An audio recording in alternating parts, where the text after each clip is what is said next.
ஐயா வணக்கம். வணக்கங்க. இப்ப பாத்தீங்கன்னா நம்ம பிரியாணி அம்மனை பத்தி எல்லாத்தையும் சொல்லிட்டீங்க. ஆமாங்க. போன வீடியோல நீங்க சொல்லியாச்சு. ஆமாங்க. இந்த வீடியோல என்னன்னா அம்மா கிட்ட பிரியாணி அம்மன் நம்ம என்ன வரம் கேட்கணும் அப்படின்ற ஒரு வழிமுறை இருக்குது. இப்ப அந்த காலத்துல பாத்தீங்கன்னா இஷ்டத்துக்கு எல்லாத்துக்கும் கேட்பாங்க, நம்மளுக்கு இதெல்லாம் வேணும் அதெல்லாம் வேணும்னு கேட்பாங்க. ஆனா முக்கியமா அம்மாண்ட என்ன கேட்கணும் அதை சொல்லுங்க எனக்கு. அதாவது வந்துங்க, இப்போ வந்து இந்த கோயிலை கட்டினங்க, இது மூலஸ்தான கருவறை கோயில் கட்டினேன். சரி. இப்போ தை மாசம் கும்பாபிஷேகம் பண்ணங்க. சரி. கும்பாபிஷேகம் பண்ணி ஒரு மாசத்துக்குள்ள இப்ப 7 மாசம் வச்சுங்க. தை மாசம் பண்ணா இப்ப கணக்கு போட்டுக்குங்க. 7 மாசம் ஆகுதுன்னு வச்சுங்க. அப்ப எங்களுக்கு தெரியாது, நம்ம கோயிலுக்கு வந்துட்டு போறோம். அவரு வந்துட்டு போயிட்டு இருக்கிற என்ன பண்ண என்ன தெரியாது. அவருக்கு வேண்டியது நமக்கு தெரியாது. ஆமா, அவர் மனுஷங்களை வேண்டி போயிருக்காரு அந்த அம்மா கிட்ட. ஒரு 10 நாளைக்குள்ள வேலை முடிஞ்சு போச்சு. அவருக்கு அவர் நினைச்ச காரியம் நடந்துருச்சு. ஆனா இது வந்து வேண்டுதல எதுவும் சொல்லாம அம்மா கிட்ட மட்டும் சொல்லிருக்காங்க. மனசு அவங்க அம்மா கிட்ட வேண்டிட்டு போனா போதும். அம்மா கிட்ட வேண்டிட்டா போதும். நம்ம கிட்ட சொல்ல வேண்டிய அவசியமே கிடையாது. அம்மா எனக்கு இந்த மாதிரி கஷ்டம் இருக்குது, குடும்பத்தோடைய கஷ்டம் இருக்குது, இந்த மாதிரி எனக்கு தொல்லை பண்றேன், அவனுக்கு இதை நீ தான் தீர்க்கணும், இந்த தீர்த்து வச்சுன்னா நான் உனக்கு என்ன செய்யணுமோ நான் செய்ய, என்னால் முடிஞ்சது செய்யறேன் அப்படின்னு சொல்லி கும்பிட்டு போறாங்கன்னு வச்சுக்க. கும்பிட்டு மனுஷுக்குள்ள நினைச்சிட்டு போறாங்கன்னு வச்சுக்க, அது நிறைய வரும். அந்த மாதிரி சேலத்துக்கு ராமேகாட்டங்கிற ஒரு செல்வம்னு சொல்லி, மீனா செல்வம்னு சொல்லி அவங்களுடைய குடும்பத்தார் பேருங்க. அவர் எடுத்துட்டு போனது இந்த கேட்டு செஞ்சு வைக்கிறது எடுத்துட்டு போயிருக்காரு. இந்த கேட்டு செஞ்சு தரேன்னு சொல்லிட்டு போனாருங்க. பரவாயில்லைங்களே, கேட்டுங்க. ஒருத்தரோட வேண்டுதலுக்கோசம் நல்லா வேண்டிக்கிட்டு அவரோட நிறைவேற்றினால ஆமா இந்த கோயிலுக்கு அங்காளம்மன் கோயிலுக்கு ஒரு கேட் வச்சு கொடுத்துருக்காரு.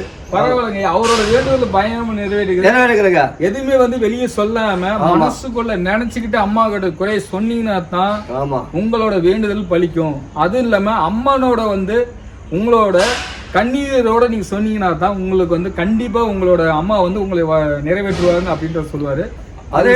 அதே மாதிரிங்க இந்த பெரியாண்டிச்சாமன் சொல்லக்கூடியது அது சாதாரணமானது இல்லைங்க. ஆமா, சாதா அம்மா யாருமே பார்த்தோன்னா இப்ப நானே ஒவ்வொரு இடத்துல போட்டோ எடுக்கவே எனக்கு பயம் வந்துருச்சு. அத மாதிரி சாதாரணமா கிடையாதுங்க. எந்த அளவுக்கு இவங்க சக்தியா இருக்கிறோமோ, பக்தியா இருக்கிறோமோ அந்த அளவுக்கு நமக்கு சக்தி கிடைக்கும். எந்த அளவுக்கு பக்தியா இருக்கிறோமோ அந்த அளவுக்கு நமக்கு சக்தி கிடைக்கும். அந்த அளவுக்கு சக்தி கிடைக்குங்க. இந்த இடத்துல வந்து அது கட்டாத போது கூட இந்த இடத்துல வந்து வேண்டல் வச்சுட்டு போனவங்களுக்கு நிறைய காரியம்லாம் ஜெயமாயிருக்குது.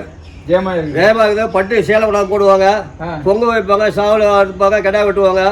இந்த மாதிரி ஒரு சாவ போற கிளவுல பாம்பு நல்ல பாம்பு கடிச்சு இப்போ 1 வருஷத்துக்கு கிட்ட ஆகி போச்சுங்க. நல்ல பாம்பு கடிச்சு அங்க ஆஸ்பத்திரியில எடுத்துட்டு போன்னு சொல்லிட்டாங்க. திடீர்னு அந்த மூணாவது டீ கடைக்காரர் உடையாதாருங்க. என்கிட்ட கல்லூரி பார்த்தாரு. அந்த அம்மாவுடைய சக்தி எனக்கு இருக்குதுங்க. கல்லூரி பார்த்து சொன்னா இந்த மாதிரி தான் சொன்னா அந்த மாதிரி கரெக்டா நடக்குங்க. அப்புறம் அந்த அவருக்கு என்ன ஆச்சுங்க? அப்புறமேட்டு என்ன ஆச்சு, வீட்டுக்கு அனுப்பிச்சு விட்டாங்கன்னா இந்த மாதிரி வீட்டுக்கு போக சொல்லி சொல்லிட்டாங்க. உடனே வந்து என்கிட்ட கேட்டான், கல்லுக்கூட பார்த்தான். ஏப்பா கல்லுக்கூட அம்மா நல்லா கணக்கு கொடுத்தா, அதாவது வந்து இந்த பாலகம் பொழைச்சிட்டா என்ன செய்வேன் நான் கூட கேட்கல. அதனால நான் கூட கேட்கல. அவங்களே சொல்லிட்டாங்க, நான் வந்து மடியில் 5000 ரூபா பணம் வச்சிடறேன், அதை பொழைச்சி வச்சிருவோம் அப்படின்னாங்க. கணக்கை பார்த்து சொன்னேன், அதுபோல ஒன்றும் சாவே கிடையாது, ஏன்னா அம்மாவுடைய யாருனாலும் அவர் பொழைச்சிக்குவாரு அப்படின்னேன். எனக்கு பணம் 5000 ரூபா பணம் வேண்டாம், உயிருக்கு உயிர் ஒரு ஆடு கொண்டாந்து காவை கொடுத்து 4 பேருக்கு விருந்து வச்சுட்டு போங்கன்னு சொன்னேன். நல்ல விஷயம். எப்படிங்க பாருங்களா, உயிருக்கு உயிர்னா விருந்து. ஆட்டோட உயிரை வந்து நம்ம இங்க அம்மனுக்கு காவல் கழிச்சது செஞ்சுட்டு போனாங்க. செஞ்சுட்டு போயிருக்கான். அவன் அந்த பெரியவரே வந்து நல்லபடியா வந்து வாழ்த்துட்டு மடியில காசு ஒரு 500 ரூபா வச்சுட்டு என்கிட்ட கொடுத்துட்டு போனாருங்க.